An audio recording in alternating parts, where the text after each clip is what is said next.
In November 1962, inside a locked soundstage at Universal Studios, a 32-year-old actress lay weeping on the cold wooden floor in a shredded green suit.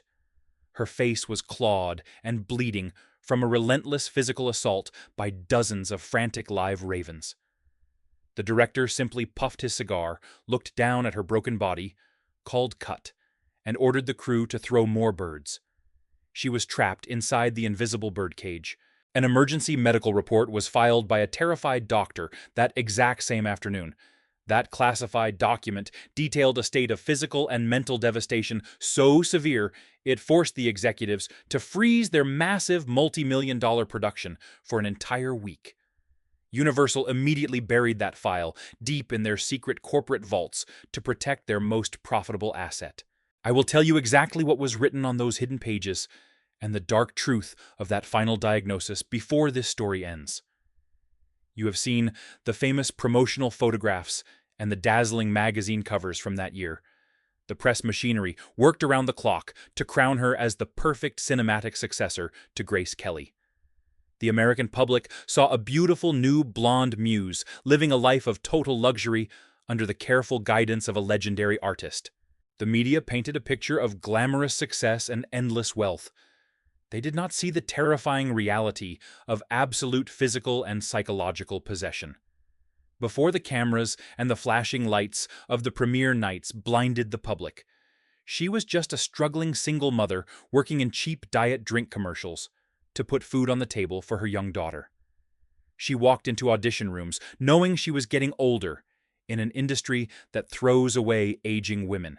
She did not possess the financial leverage or the industry connections to negotiate with the most powerful auteur in the entertainment business.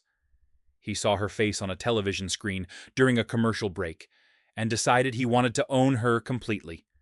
He summoned her to his office and offered a 7-year exclusive contract at $600 a week. To a mother worried about her next rent payment, that piece of paper looked like a miracle and a guarantee of safety for her child. She signed her name. She signed away her autonomy. The costume designers spent weeks tailoring the green fabric of that suit to fit her body with absolute mathematical perfection. It was supposed to project an image of cold elegance and untouchable high society power. The director demanded that specific shade of green so she would stand out against the gray fog of the set. He wanted the audience to look at her and see a flawless porcelain doll waiting to be shattered. That suit became her daily uniform. It became her prison uniform.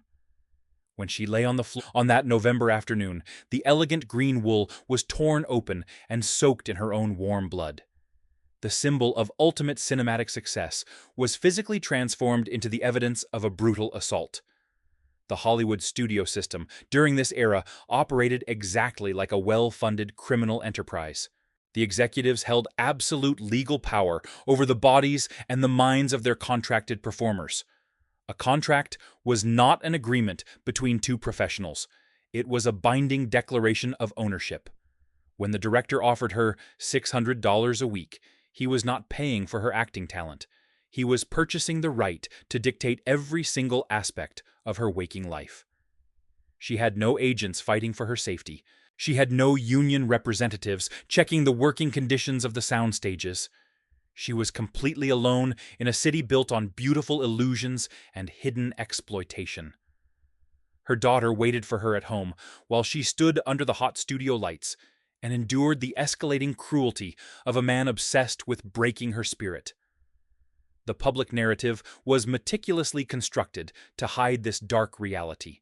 The studio paid journalists to write glowing profiles about the paternal relationship between the master of suspense and his grateful new discovery. They fed the newspapers fake stories about expensive gifts and glamorous dinners. The journalists printed every word without asking a single question. The American audience consumed the lies and believed they were watching a modern fairy tale. The truth was infinitely more sinister. The master of suspense was testing the limits of human endurance. He wanted to see exactly how much pressure he could apply before the porcelain doll cracked. He used the immense wealth and the legal protection of Universal Studios to build a wall around her. No one could get in. She could not get out. The invisible birdcage was built with legal documents, weekly paychecks, and the silent complicity of every single man working on that studio lot. Every time she tried to push back against his demands, he reminded her of the contract. He reminded her of the $600 a week. He reminded her that he could destroy her entirely if she refused to comply with his vision. She was trapped in a cycle of profound gratitude and overwhelming terror. Every premiere night was a carefully choreographed performance of dominance. The press agents forced her to stand in front of the flashing cameras and smile at the man who was slowly destroying her sanity. She had to answer endless questions from reporters about her incredible luck. She had to look directly into the television lenses and praise the brilliant artistic vision of her tormentor. The people consuming these interviews saw a woman living a life of wealth and prestige. They could never imagine the daily reality of a woman trapped in an isolated rehearsal room with a predator. The men in suits at the top of the studio hierarchy knew exactly what was happening behind the closed doors of the soundstage. They watched the daily footage and saw her genuine terror recorded on expensive film stock. They did nothing to stop it because the performance looked spectacular. Human suffering was simply another production cost. Anyone who has ever sacrificed their own well-being to feed a child can understand the agonizing choice she had to make. How did a desperate mother, seeking basic financial stability, walk directly into a psychological slaughterhouse designed by a celebrated genius? The exact steps the Hollywood system took to strip away her fundamental human rights must be exposed right now. The machinery of control that molded this vulnerable woman into a broken asset is waiting to be revealed. The studio executives looked the other way, while the director methodically constructed a prison of absolute surveillance. He did not merely direct her acting on the set. He controlled her diet. He ordered the costume department to design a specific personal wardrobe for her everyday life outside the studio walls. He demanded she wear certain colors and specific fabrics, even on her days off. He banned her male co-stars from speaking to her during breaks. He hired crew members to follow her movements when she drove home to her daughter at night. He demanded daily reports on who she saw and where she went. This was the reality of the Golden Age studio system. Alongside the grueling 18-hour shifts, alongside the forced diet pills prescribed by studio doctors, alongside the relentless psychological pressure, alongside the complete isolation from her peers, the $600 a week contract was weaponized to crush any instinct of rebellion. She was legally forbidden from working for anyone else. If she quit, she would face total financial ruin. The studio legal department would sue her for breach of contract and ensure she never worked in the industry again. She was trapped in a legal chokehold. The master of suspense began to blur the line between artistic direction and open sexual harassment. He used his immense power to isolate her completely from the rest of the cast and crew. He cornered her in dressing rooms. He made explicit demands in private meetings. He whispered obscenities into her ear right before the camera started rolling to capture her genuine distress. When she refused his advances, he retaliated with cold calculation. He used the production itself to punish her. The crew members saw the abuse happening right in front of their eyes. They saw the tears and heard the screams. They remained entirely silent to protect their own paychecks and their own careers. A powerful man built a systematic machine of abuse, and the entire corporation helped him keep it running smoothly. The Hollywood press corps was fully aware of the dark rumors leaking from the Universal lot. Reporters heard the whispers about the screaming and the strange demands of the director. Yet, not a single journalist dared to print the truth. The studio public relations department controlled access to the stars and the sets. If a reporter wrote a negative story about the most profitable director in the industry, their newspaper would be cut off from all future interviews and exclusive photographs. The entire ecosystem of entertainment journalism was built on silent complicity. They printed photographs of her smiling at premiere parties, while she was secretly fighting for her basic dignity in dark rehearsal rooms. She was entirely surrounded by people, yet she had never been more isolated in her entire life. The director knew he possessed total immunity from public scrutiny. He knew the studio executives would cover up any mess he made. He felt completely invincible. How far would a powerful man go to break a woman who absolutely refused to submit to his absolute control? The answer to that question was recorded on film in 1963. The script for the climactic attic sequence in the movie called for mechanical props. It was supposed to be a standard day of shooting with safe special effects and careful choreography. Without warning, the director changed the plan entirely. He ordered the crew to bring in wooden crates filled with live, terrified seagulls and ravens. On Monday morning, she walked onto the set expecting to see mechanical props. She was greeted instead by animal trainers, carrying large cages filled with feral birds. The crew had constructed a massive wire net around the set to ensure the birds could not escape. The net also ensured she could not escape. When the camera started rolling, the prop handlers put on thick leather gloves to protect their own hands before grabbing the terrified animals. They threw the birds violently at her face. The animals panicked and attacked the closest moving target. For 5 agonizing days, she endured a continuous physical assault. The sharp claws ripped into her scalp. A bird nearly pecked out her left eye, leaving a deep scratch just millimeters from her pupil. There was no acting required for this sequence. The absolute terror captured on the expensive film stock was a raw biological reaction to pain. The birds slashed her skin with sharp claws and pecked wildly at her body. The heavy wool of her perfectly tailored green suit offered no protection against the relentless assault. She spent hours lying on the hard wooden floor, weeping in pure panic and exhaustion, while the director watched the monitor with cold detachment. He just puffed his cigar and demanded another take. The invisible birdcage locked its heavy iron doors. The soundstage turned into a literal torture chamber, designed specifically to break her spirit and force her submission. Every time she tried to crawl away from the center of the room, a prop man would throw another live raven directly into her face. The feathers and the blood mixed on the floor. She begged for the scene to end. The director ignored her pleas and instructed the camera operators to keep rolling. He wanted to capture the exact moment a human being loses the will to fight back. He wanted to document her destruction.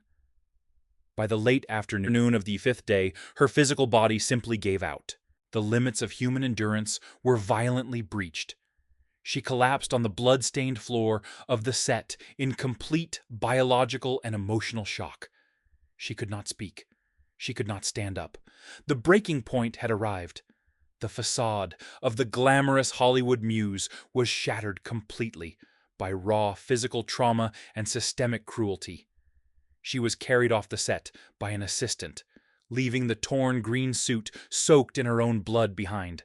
When a human body finally collapses under the heavy weight of corporate abuse, the true priorities of the powerful machine are immediately exposed. Is this a cinematic masterpiece justifying the physical destruction of a woman? Or is it simply an unpunished crime cleverly disguised as high art? Drop a comment below on how the golden age of cinema got away with this level of open brutality, and whether the modern industry has actually changed. The classified medical file from that Friday afternoon stated the brutal reality in plain type. A furious independent doctor examined her trembling body and diagnosed total physical exhaustion, alongside severe psychological trauma. He documented the deep scratches dangerously close to her left eye. He recorded her plummeting weight and her inability to stop weeping. He looked directly at the panicked studio executives and delivered a clear ultimatum. She requires 1 full week of immediate bed rest, or I will file formal legal charges against this corporation. The multi-million-dollar production abruptly stopped. The master of suspense lost his absolute grip for 1 entire week.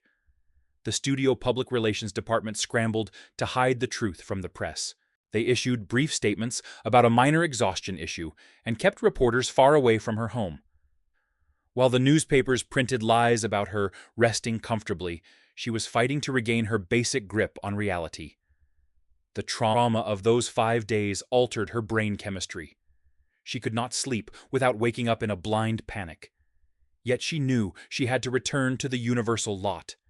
She had a daughter to feed. She had a binding legal document that threatened to leave her destitute if she failed to finish the film. When she finally returned to complete the remaining scenes, something fundamental had shifted. She made a silent and absolute vow to never submit to his control again. She performed her lines flawlessly when the cameras rolled. The moment he called cut, she walked directly to her dressing room and locked the door. She completely ignored his demands for private dinners. She flatly rejected his final sexual advances. She looked the most powerful director in the world in the eye and said no. He promised to ruin her, and he possessed the exact legal machinery required to execute that threat. The director weaponized her exclusive contract with lethal precision. He did not fire her from the studio. He trapped her in a bureaucratic purgatory. For 2 consecutive years, he paid her weekly salary of $600 just to keep her sitting completely idle inside her house. Alongside the brilliant scripts he threw in the trash, alongside the prominent European directors who begged to cast her, alongside the massive leading roles she was offered, he systematically blocked every single opportunity. François Truffaut reached out to cast her in a major motion picture. The director said no. Other rival studios offered massive financial buyouts to acquire her contract and put her back on the silver screen. He refused them all with cold satisfaction. Whenever an agent or a producer called the universal lot to ask for her availability, the executives gave the exact same scripted response: she is not available. He used his immense wealth and his legal authority to extinguish her momentum at the exact height of her global fame. He forced her to watch her own prime years slip away from the confines of her living room. The industry slowly forgot about the dazzling blonde muse as new faces appeared on the magazine covers. The sheer cruelty of this isolation cannot be overstated. A working actor survives on visibility and momentum. By keeping her legally bound to his production company, he effectively erased her from the public consciousness. She was receiving a paycheck, but she was denied the right to practice her craft.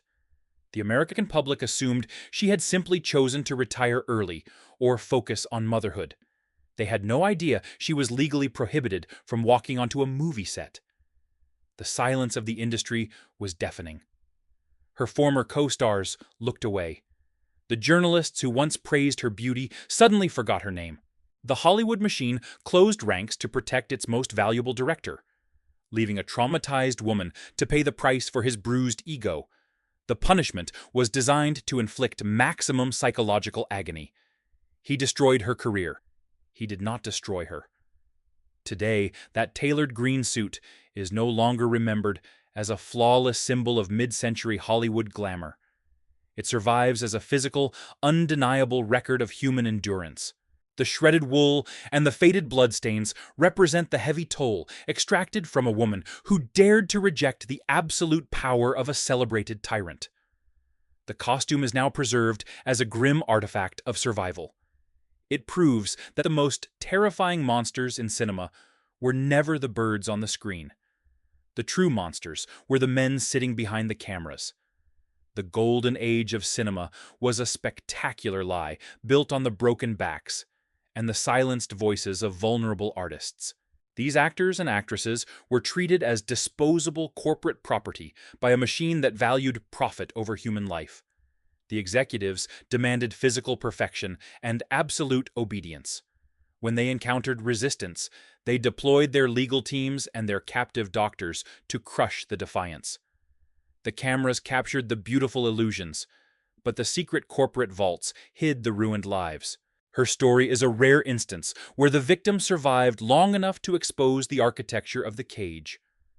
We must ask ourselves what other brutal crimes have been carefully erased from the official history of the entertainment industry. The pristine image of old Hollywood is a manufactured facade waiting to be entirely dismantled. The studios spent millions of dollars to bury the truth, but the evidence always remains hidden in the fine print. Subscribe to this channel to uncover the buried medical files, the suppressed police reports, and the dark reality behind the most famous faces of the silver screen. The truth is always written in the contracts,